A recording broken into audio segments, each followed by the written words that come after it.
Ready? Today is one of the saddest and most damaging days in the history of New York City and the New York City Police Department.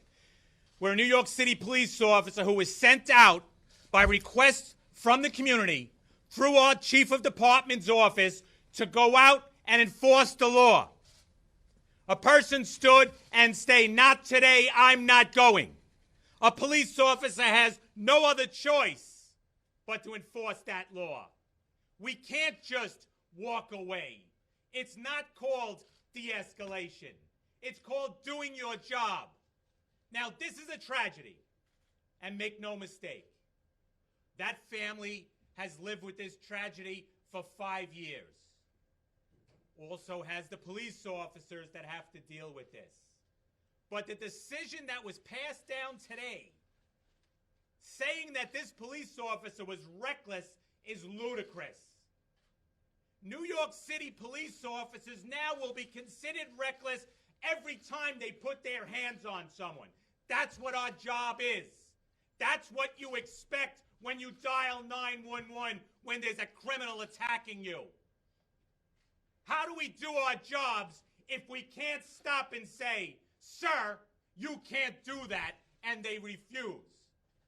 I stand here today to tell every New York City police officer, and they're on patrol right now, when someone calls 911 and dispatchers call you, and there's a circumstance where you have to put your hands on someone, call your sergeant first, call emergency service second, because you will not have the backing of the city.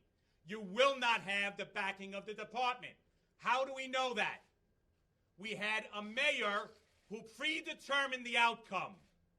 We know that because he said it on the national stage. He said the family will get justice. Of course, that family's justice is finding a police officer guilty and firing them. So how can you say they will get justice if you don't know what the response is going to be? So today he stood in front of all of you and lied like he's done before. So our police officers, unfortunately, are in a position of having to protect themselves rather than spending the time protecting you. Again, call your sergeant to the scene. Wait for emergency service when someone says, "I won't go," because they've taken your power away. This is a circumstance where this police officer went out to do a job he was instructed to do, where the community called and complained. Chief of Department Banks' office sent them out there, and a tragedy occurred. This police department should have reevaluated why we're going out enforcing those laws, not reevaluate what the police officers and the circumstance the department put them in. If there's going to be justice here for this city, Police Commissioner O'Neill needs to make the right decision and allow this police officer to go on with his career. We had a grand jury know that there was no crime. We had the feds say there was no crime. And now we have politics saying that there was. The judge advocate of the New York City Police Department needs to pull this back and reevaluate because she did not understand the law. To say a police officer effectively doing their job is reckless will freeze this police department. Over the last number of years since this mayor walked into City Hall, I've stood at this podium and said his decisions will have a chilling effect on New York City police officers.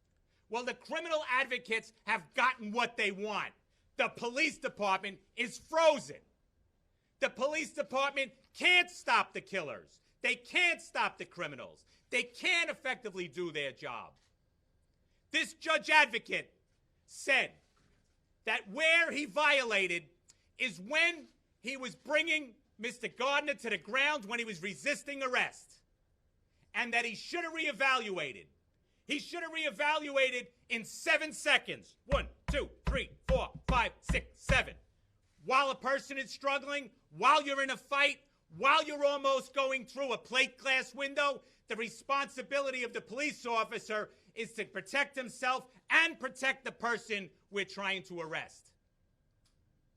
These are terrible circumstances for that family. It's terrible circumstances for the police officers that were involved. It's horrible decision that came out today by someone that doesn't understand the law, but unfortunately understands politics.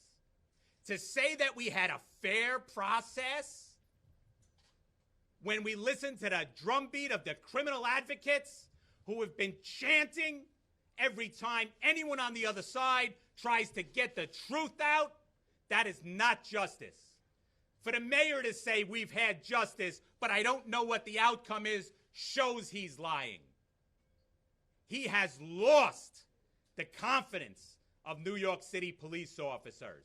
We always hoped that he'd come to his senses and understand the job that we do. Because he comes to our funerals and he says he's so sorry. When you all ask him a question, he says, I support the police officers. When it became decision time, he chose to throw that down the sewer. Now he's brought the police department to the gutter. I'm sorry to say that we have to tell our police officers, take it a step slower. Make sure we're thinking. Make sure you're making decisions in 7 seconds. Because you won't get backing. We're calling on Police Commissioner O'Neill today to save the New York City Police Department. Allow us to be effective again. Make sure this police officer goes out on patrol and does his job like he was hired to do, because he's done nothing wrong. Let's not worry about what the criminal advocates will say tomorrow. That's not bringing justice. Sometimes justice is standing up for what's right, even when everyone else says that you're wrong. Have the courage to do what's right. Don't listen to the mobs. Don't listen to the editorials. You need to listen to the facts. We all sat through that trial room testimony, the first time that we were allowed to tell our story as police officers, and we watched it calmly, the video, each step of the way, second by second. And what we saw was a police officer in a terrible situation that effectively did their job, and unfortunately, a tragedy visited our doorsteps. A tragedy visited the doorsteps of the Garner family. But to make it worse, we now have a frozen police department. I'm going to turn it over to Stu London, who's our Pantaleo's attorney, and we'll open up to any questions. Just invoking a limited waiver of 50A to talk about the decision briefly without getting into too many details. The case was won in that courtroom. What we cannot control is what happens outside that courtroom and the influences put on the judge and the medical examiner in that case. That case was won in the courtroom.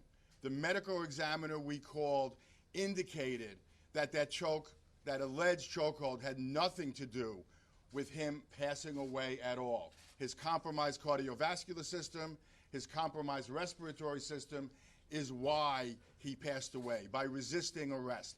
The decision indicates he resisted arrest. The decision indicates that Officer Pantaleo's initial moves were correct, properly taught by NYPD. We called not only a medical examiner, but his instructor at the academy.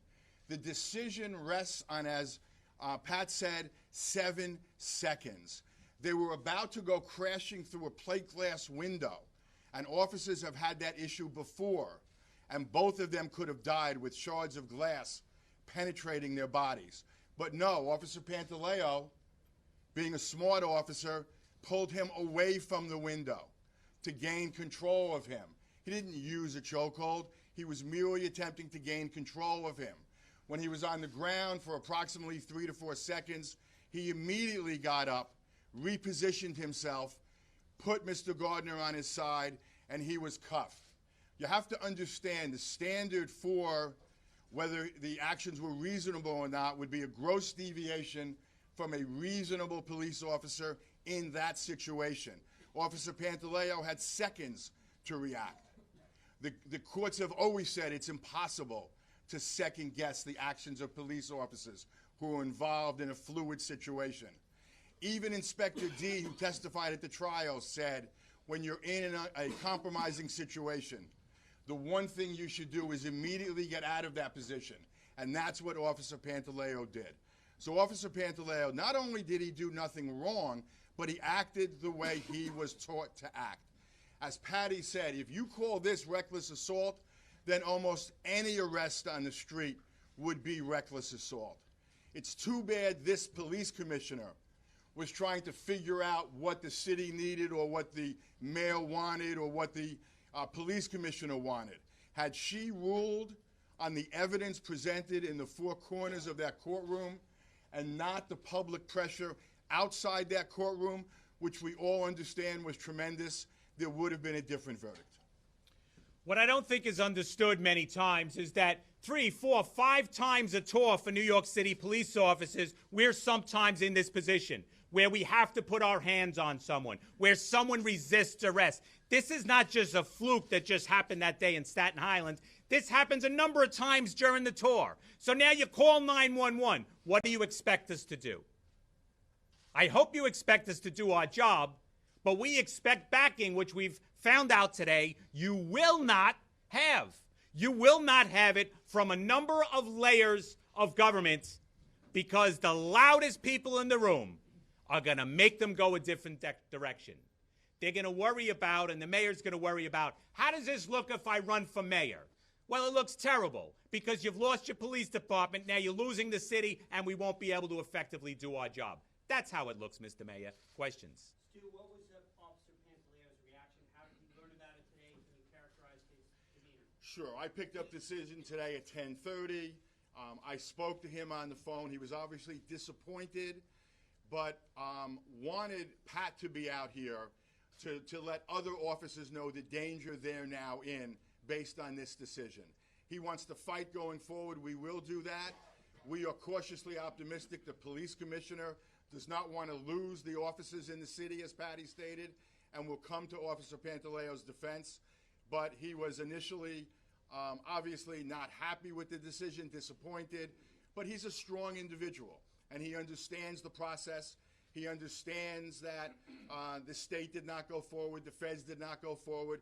He understands that this was going to be the toughest road because of politics. And politics trump, unfortunately, the rule of law. And that's what's hard for him to understand, because he knows, as anyone who was in that courtroom, that that case was won in the four corners of that room.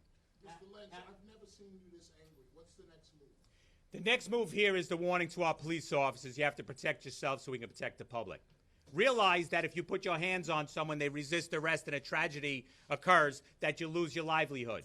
You won't be able to go home at the end of the day. You're going to lose your benefits you fought so hard for. You know, the work that you do, like we all do each day, just to put food on the table. So don't believe when they say, when they give you that story in the academy, let's get out there and do it for the Gipper, because they're not going to back you. The Gipper's not going to be there. The mayor's not going to be there. Is the police commissioner going to be there? We'll find out. If he's looked at the facts of this case, and I know he got reports from the trial room, and many of you heard it, the facts speak to a police officer that was sent out there to do his job, and a tragedy occurred, but he still did it properly. We had this judge say it wasn't a chokehold. Didn't find them guilty on strangulation. Found them guilty on recklessness because the community called and we responded and someone resisted. That's reckless? That's asinine. That's not reckless. That's our job. That's what you hire us for. To do that job. When you're in trouble, you call the police and we respond. If someone says, well, I'm not going, do you want us just to walk away? I think you may be getting that, unfortunately, because that's the message from City Hall. How dare the mayor said it was a clean process. How dare the mayor said, I didn't give my opinion. I didn't talk to anyone. You don't have to talk to anyone. You're talking to the cameras. You talked to the nation the other day, and you said justice will be served for that family. You sent your message to the judge advocate. Unfortunately, she didn't understand the law, and you can see that in the writing of this decision. She didn't understand what it was going to do to the police department. So now it's up to the commissioner to save this department. Save this department so we can do our jobs, the jobs we want to do. We want to go out there and do it, but we need to have the backing. We can't listen to protesters. We're the ones that protect their right to protest. We may not understand them sometimes. We may not agree with them, but we'll protect them. They can't be listening to those loud voices that storm a room and disrupt. That's what happened here. You had criminal advocates get into the head of the leaders of our city. The mayor counted the votes. Can I leave this job I hate so much and become the president of the United States? And to make sure that happens, I'm going to send that message out to the judge advocate. This is what I expect. I expect you to find this police officer guilty. Disgusting. Absolutely disgusting. Yes, sir. Why do you think it's responsible to suggest the idea that because of this decision, police are going to walk away when 911 is called? I'm not suggesting that idea. I am telling you, I know what I said, and what I'm saying to you is that police officers feel like they don't have the backing. Today proved it. So you call them, what I said is when they call 911, respond to that call. When someone says they're not going, call your sergeant. Call emergency service. Don't put yourself at risk of death, of injury, of losing your job. That's what I said. And we can like it or not. The police department is frozen. How do we know the message of anti-police message is resonating? People are dumping buckets of water on the heads of police officers. Now, you cannot tell me anybody believes that's a good thing. Even the perps on the street went, whoa! They were in shock. We were in shock. The mayor said he was in shock, but there's no passion in what he says, so we know he doesn't believe it. Saying you should respect police officers, but then disrespecting them on the other hand, sends the message, you know what, on the street? Do what you like. You know what the mayor needs to listen to? The average person that's cramming into the subway, trying to get to work, and respects police officers. The message from City Hall is of disrespect. The message we get on the street from the public is thank you for what you do. I'm sorry that happened to you. This is a terrible situation. It's unfortunately this judge advocate and the mayor will listen to the wrong voices. We're hoping that the police commissioner listens to the right voice. Mr. Lynch and Mr. Stuart, gentlemen, is the decision final, or is there more process that can be played out? It's a draft decision. So myself, our law firm, as well as CCRB, has till the 14th of August to submit our discrepancies of the decision, why we think it's inaccurate, why we think she applied the law wrongly, why an objective police officer in Pantaleo's position would have done exactly what he did.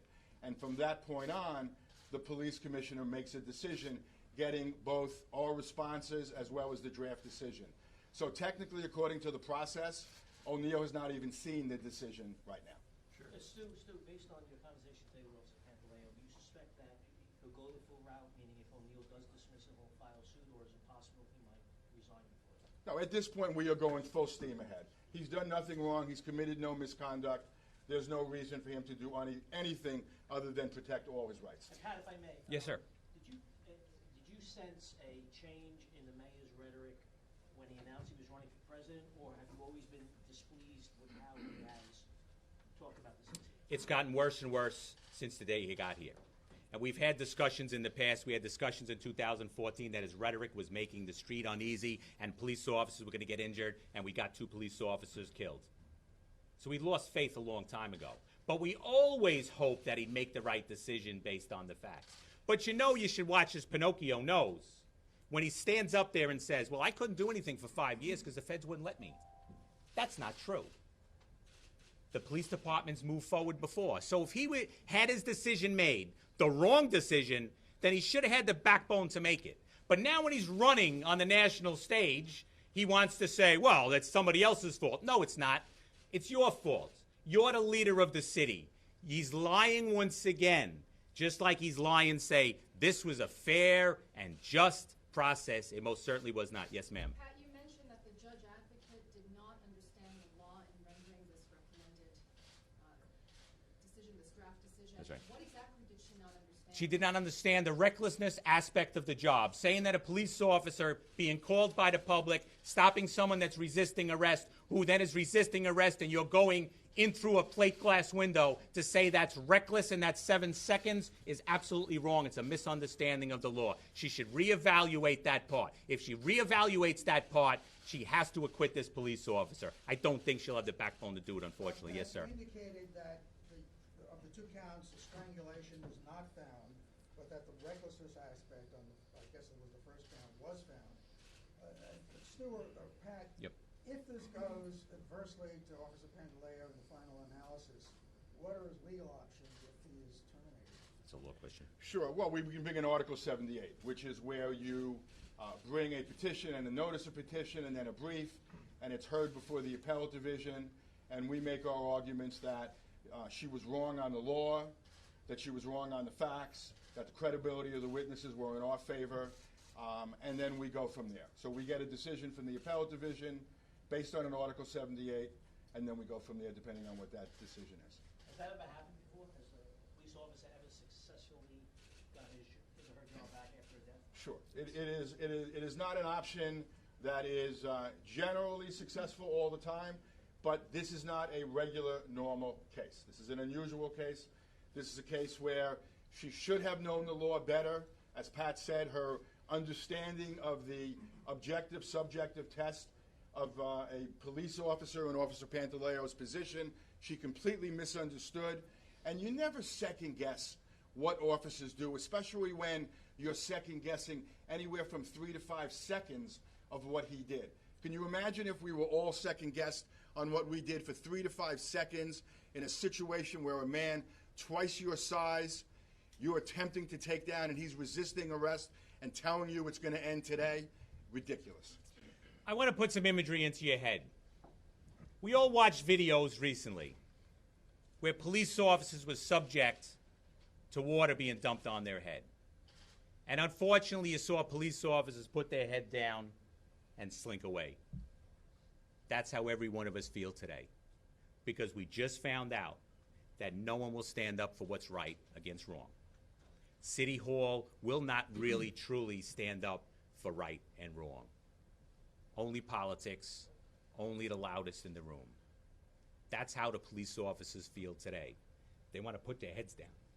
Will there be a counter-protest or some kind of workers' slowdown? Our job here today is to make sure the next step of this process is fair. So we're asking the police commissioner, who carried a shield in his pocket for 30-some years, to recognize what this decision will make, to gather the strength to make a decision where many will say that you're wrong. But when you know it's right, make that decision and take the hits. That's what we need now.